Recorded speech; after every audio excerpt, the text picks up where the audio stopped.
Sébastien Vivier-Lirimont, bonjour. Bonjour. Vous êtes directeur associé chez Headway Advisory, premier cabinet de conseil en stratégie dédié aux acteurs de l'enseignement supérieur, de la formation et de la recherche. Alors je vous propose, si vous le voulez bien, dans cette interview, d'essayer de traiter une grande question. Ça sert à quoi de faire des études de management ? C'est une vraie question, d'autant plus qu'aujourd'hui, beaucoup d'écoles de management ou d'universités spécialisées dans la gestion et le management se posent la question de savoir qui elles sont et comment elles doivent évoluer dans ce monde si complexe et si compliqué. Il y a une première réponse très concrète, ça sert d'abord à trouver un job. Parce que les taux d'insertion professionnelle à l'issue des écoles de management ou à l'issue de l'université en gestion sont absolument remarquables. Juste sur les écoles de management, c'est plus de 90% de taux d'emploi 6 à 8 mois après la sortie, avec majorité de CDI et avec des niveaux de revenus qui font rêver beaucoup de monde. On est quand même à plus de 41 000 euros, prime incluse, pour un débutant après une business school en France. Alors, si vous le permettez, vous opposez là un argument financier, un argument un petit peu de court terme. Si on regarde le contenu de ce que l'on apprend en école de management aujourd'hui, si on regarde la pédagogie, je vous repose la question, à quoi ça sert de faire des études de management ? Est-ce vraiment une discipline qui s'apprend à l'école ? Est-ce qu'il vaut mieux pas privilégier le terrain ? Je pense à Henri Mintzberg, Managers Not MBAs. Mintzberg a raison, le management, ça s'apprend, ça ne s'enseigne pas.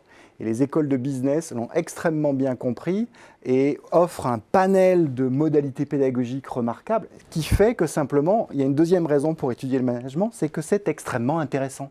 C'est extrêmement intéressant parce qu'il y a des expériences internationales, parce qu'il y a des stages, parce qu'il y a une multiplicité de cadres et de modalités d'études, de business visits, de cas d'apprentissage qui font qu'il y a un intérêt intrinsèque à ces études.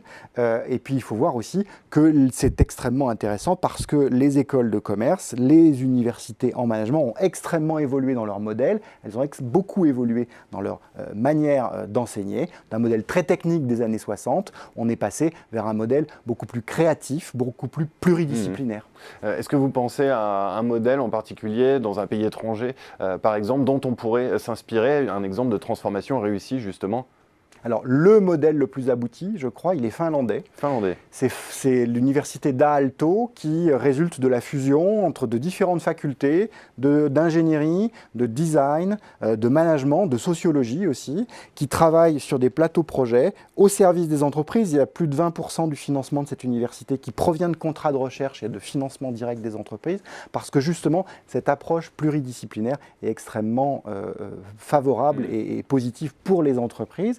Mais on commence à trouver des éléments en France aussi qui s'en inspirent. On peut penser par exemple à ce qui est créé à Nancy autour d'Artem et d'ICN. On peut penser à ce que fait Kedge Business School en mettant du design dans ces types de formations. Et puis naturellement tous les circuits ingénieurs-managers dont disposent la plupart des business schools françaises, que ce soit l'EDEC, Audencia ou d'autres. Donc un foisonnement d'initiatives et une période très intéressante à vivre. Exactement. Eh bien merci beaucoup Sébastien Vivier-Lirimont pour cet éclairage. Merci. À bientôt.